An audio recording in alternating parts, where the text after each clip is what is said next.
د قلمکار ډلې پښتانه ادبي ملګري پام سره تعلق لرونکي زخمی شینواری د ملکن په خاوره د ادب په میدان کې یو ځلنده نوم دی. د شینواری په شاعرۍ کې د پښتون ولس درد جوت ښکاري. دوی د ژوند په هر اړخ قلم پورته کړی دی. د دوی د فن د روایتي اړخونه هم اصلاحي او تعمیري انداز لري. لکه چې وایي د پښتون د قام د روایتو باغی نه یم، خو چې شر یې کله په ډیران شي په ما اور بلوي.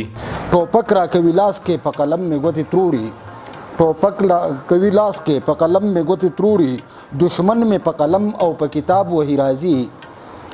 د داسې نوي کل د مستقبل حالت بسوي، د داسې نوي کل د مستقبل حالت بسوي، پلتو چې د خپل دوام اسباب وهي راځي.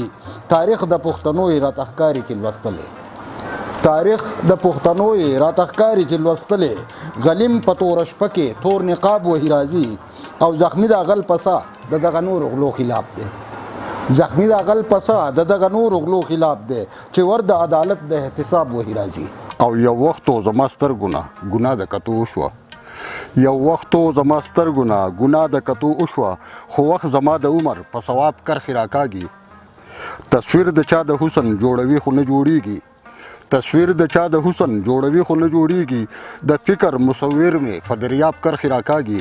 سروې چینار ځوانۍ بهار بهار ځوانۍ، بدرنګ جنګ وخوړې څومره د کار ځوانۍ، د پښتانه په خاوره شعر گزار ځوانۍ، سر ته ونه رسېدې توی شوې په لار ځوانۍ، په مړدکو د ستم شولې سنګسار ځوانۍ، او نامه د جنګ ورکه شه کړې په دار ځوانۍ، په جنګ کې مونږ بایللي دیوار په وار ځوانۍ، زخمی د امن په نوم مونږ کړلې زار ځوانۍ، ای جنګ ځپلې قامه امن براشي کنه.